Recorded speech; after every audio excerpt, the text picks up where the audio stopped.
And welcome back. Bruce Porter joins us now for this week's Dollars and Cents segment. Thanks for coming in. Good to be here. All right, we have an issue that we need to talk about today. Our topic, are you ready? Yep. Okay.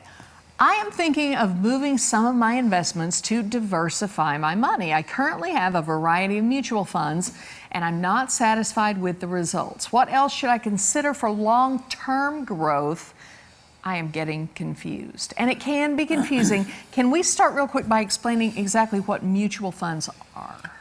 Yeah, I mean, mutual funds is a group of companies that are consistent with the maybe the risk, maybe the sector that they're in, things like that. Mutual funds came about so people could take $100 and invest in 100 companies instead of trying to figure out how to buy a little bit of each company. Right, one stock here, one stock there. It's like a basket of different It's a securities. basket of different companies. And so, you know, this is a good question. We're getting a lot of this now. There's, tax time, people think about money. Well, to simplify it, and I'm going to oversimplify it today. That's okay. We could use that. There's two types of money, all right?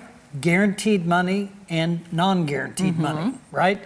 Now, non-guaranteed type money would be anything that requires a prospectus or anything that says variable, right? Okay. So, for example, a brokerage type account would be a variable account, which would be a non-guaranteed account. Right, it can fluctuate with the market. That's right. It's going to be based on the performance of the market, up, down, long-term growth at whatever age you're at might be an appropriate investment because you're trying to maximize long-term growth. Sure. Right?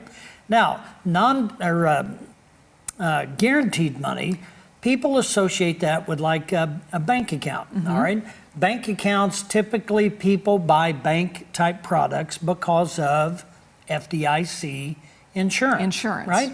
So, FDR put that in place to regulate banking so that we wouldn't have a huge collapse and things like that. So people associate that guarantee of their money with FDIC, and appropriately so, because that's what its job is to guarantee or secure those deposits we have. Now, there's rules for that. You got to make sure you don't have excess deposits, things like that. So banking as a whole is a guaranteed type source of investing. Now, for this individual, not sure that would be a good long-term growth move. Right. Because inflation and things like that would typically eat up an interest rate Any provided little bit by a of banking. gain, right, sure. So what else is there? So we got brokerage, we got banking. So then you go into the insurance sector. And really the three places to put money are those three. Now, with insurance, you really just got to look at what the tool is that's being offered. Is it a fixed tool, an index tool, or a variable tool? And you're talking about maybe an annuity or something along that line. Typically, insurance companies will offer annuity type portfolios, but we're seeing brokerage companies offer bank CDs, insurance companies offer CDs, so they're mixing it up a little bit. Everybody wants a piece of the pie, I guess, right? Sure. So typical insurance type products are going to be the annuity portfolio. So if it's fixed, it's a fixed term, fixed rate, kind of like a bank CD, fixed term, fixed rate. Now, if it's indexed, that means they are indexing it to a market index. Might be the S&P, might be the Dow, might be NASDAQ or something like that. So it fluctuates, goes up and down along with that particular... During that term, but typically the insurance company will guarantee your balance. So people look for that. They want the propensity for growth, but they don't want the downside risk. So the insurance type tools, they can offer that type of an environment.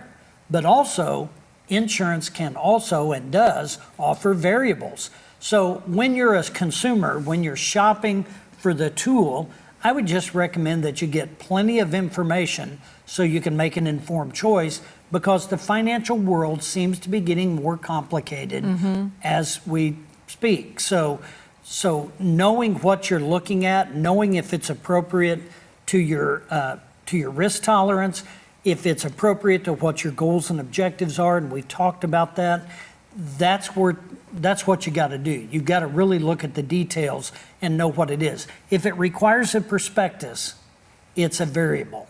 That's kind of a general rule. And those go over fees, charges, things like that. Right. If it doesn't, it's more of a guaranteed type product. But Okay, so know what your goals are, and think about the timeline that you have moving forward, and any financial question that you have, ask somebody like him. And if you have a financial question for Bruce, email him at bporter@color10.com, and he will answer your question on the show. Thank you so much. Good to see you. See you next week. All right, we'll see you over at the Resource Center. All right, coming up, it is back to One-Eyed Willie's as we continue with Niagara River Week, so stick around.